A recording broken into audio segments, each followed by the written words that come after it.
Hello, जय हिंद।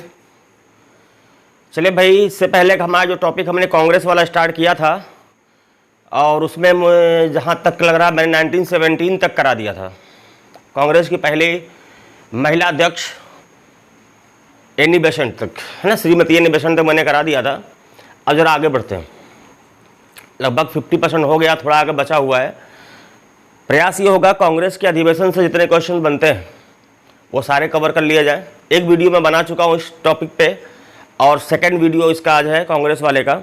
या देखते हैं आगे।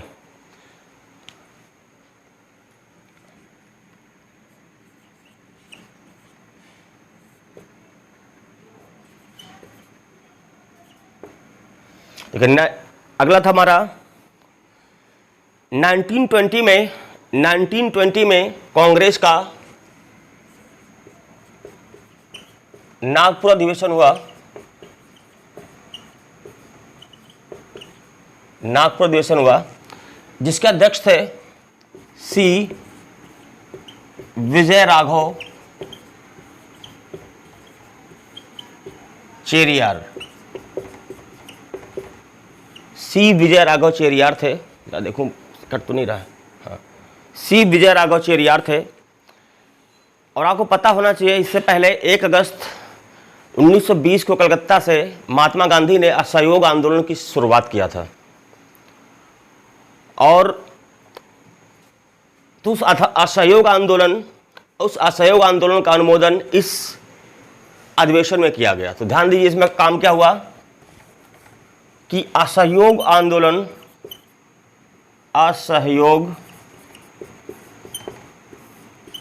का अनुमोदन किया गया। क्या किया गया? असहयोग आंदोलन का अनुमोदन किया गया। फिर आगे बढ़ते हैं।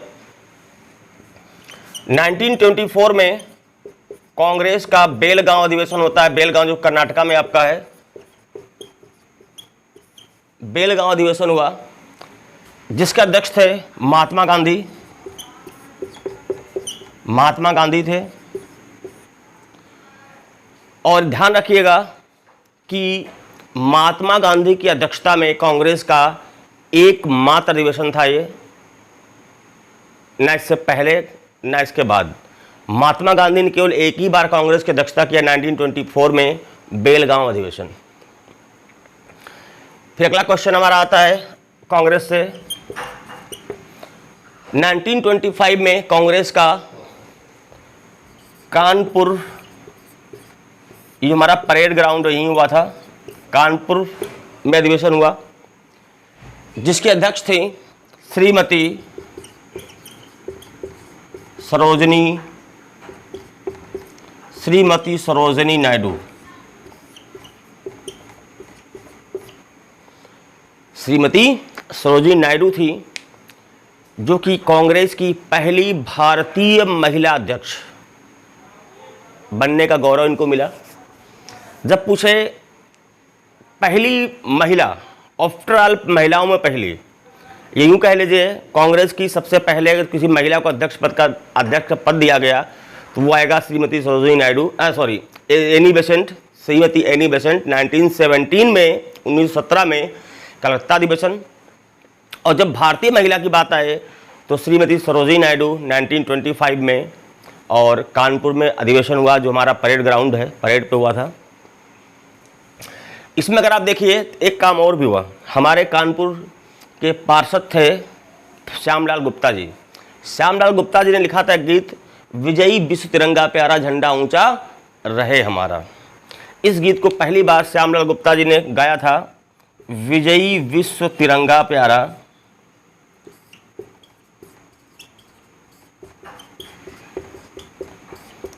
इस गीत को फर्स्ट टाइम गाया श्यामलाल गुप्ता जी ने। इन्होंने लिखा भी है और इन्होंने ही गाया भी है, जो कि यहाँ के पार्षद थे।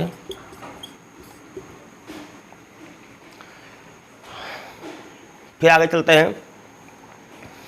अगला है हमारा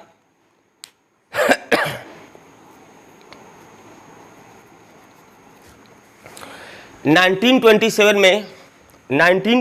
में कांग्रेस कांग्रेस का मद्रास अधिवेशन हुआ। 1927 में कांग्रेस का मद्रास अधिवेशन हुआ।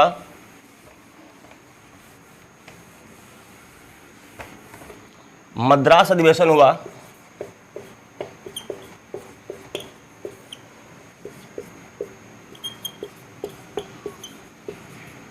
जिसके अध्यक्ष थे M.A. अंसारी, मुख्तार अहमद अंसारी। और आपको बता दूं, इससे पहले ये वो ईयर है जिस समय 8 नवंबर 1927 को 8 नवंबर 1927 को लंदन में साइमन कमीशन का गठन किया गया, सर जॉन साइमन की अध्यक्षता में। कुल मिलाकर उसमें 7 मेंबर्स थे और 7 के 7 गोरे थे या अंग्रेज थे, इसीलिए इसे व्हाइट कमीशन या श्वेत आयोग भी कहा जाता है। क्योंकि सारे के सारे अंग्रेज थे, लिहाजा कोई भारतीय सदस्य उसमें था नहीं, लिहाजा भारत में साइमन कमीशन के विरोध का निर्णय लिया गया। और ध्यान दीजिएगा, पूछा जाता है कि साइमन कमीशन के विरोध का निर्णय कांग्रेस से किस अधिवेशन में लिया गया, तो ध्यान दीजिएगा यही है, साइमन कमीशन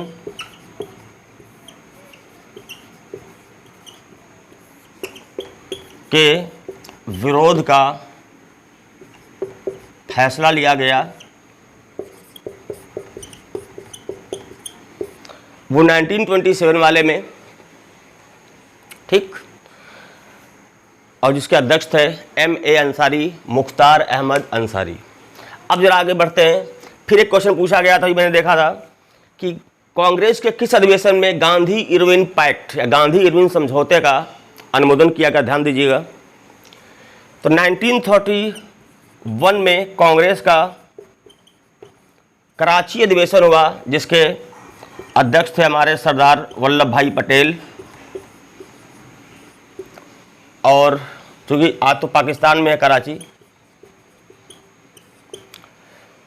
इसमें लॉज को सही करने रहता, हाँ, इसमें गांधी इरविन पैक्ट या गांधी इरविन समझौते का अनुमोदन किया गया।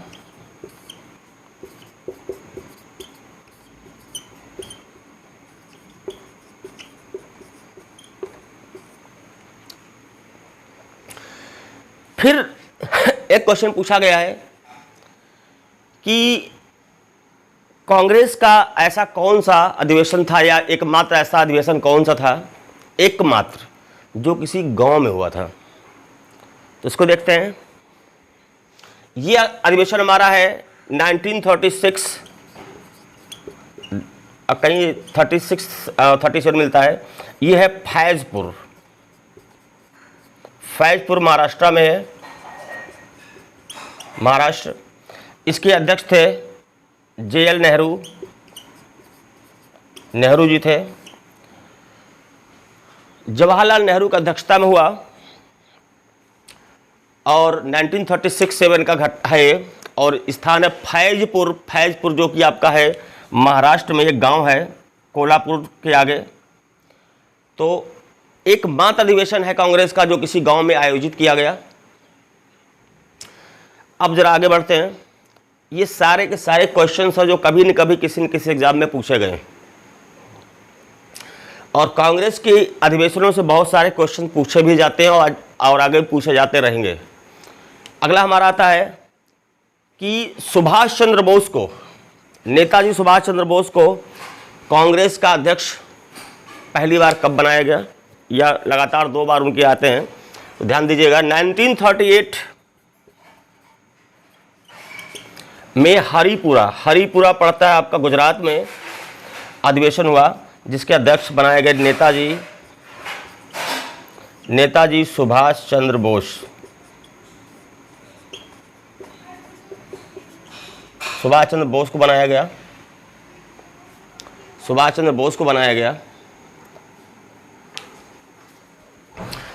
तो ये है 1938 हरिपुरा अधिवेशन, नेताजी सुभाष चंद्र बोस। और इसके बाद जस्ट अगले साल नेक्स्ट ईयर क्या होता है, कांग्रेस का त्रिपुरी अधिवेशन भी होता है जिसमें दोबारा से सुभाष चंद्र बोस को 1939, इतिहास में बड़ा फेमस रहा है त्रिपुरी पड़ता है MP में, दोबारा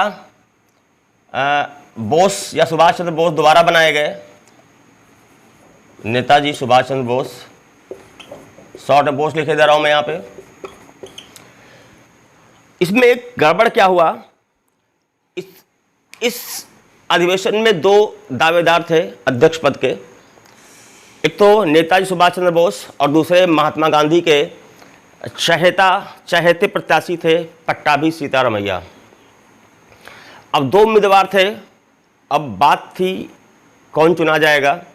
तो सुभाष चंद्र बोस, नेताजी सुभाष चंद्र बोस पट्टाभी सीतारमैया को डिफीट करके, पराजित करके दोबारा चुने गए कांग्रेस के अध्यक्ष त्रिपुरी में अधिवेशन में। क्योंकि पट्टाभी सीतारमैया गांधी जी के बहुत ही फेवरेट और पसंदीदा व्यक्ति थे, लिहाजा गांधी जी को लगा यार ये इनकी हार नहीं हमारी हार हो गई। तो गांधी जी ने उसको अपना प्रेस्टीज इशू बना लिया, और जिसकी वजह से जब कार्यकारिणी गठन की बात आई तो नेताजी सुभाष चंद्र बोस का सहयोग नहीं किया इन्होंने, और उनके असहयोग पूर्ण रवैये के कारण नेताजी सुभाष चंद्र बोस ने कांग्रेस के अध्यक्ष पद से इस्तीफा दे दिया। और हम इसी को बोलते हैं कांग्रेस का त्रिपुरी संकट।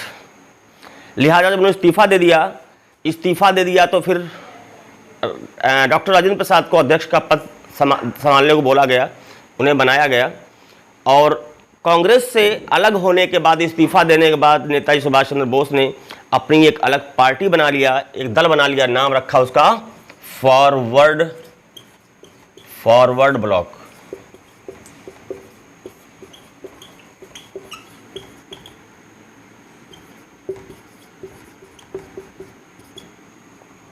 फॉरवर्ड ब्लॉक ये हैं आपके भी इतने सारे। और अगला हमारा अधिवेशन आता है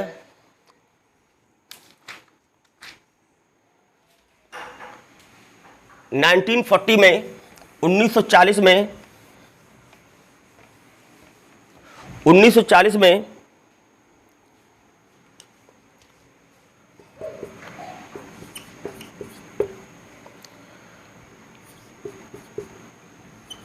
रामगढ़ अधिवेशन हुआ,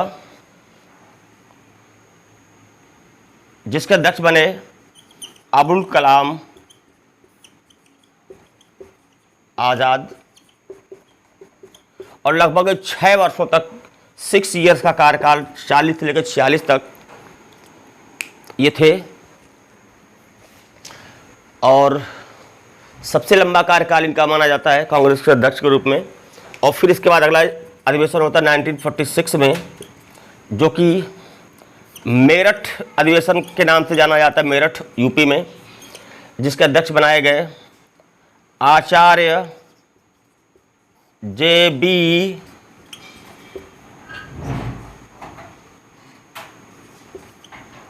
कृपलानी।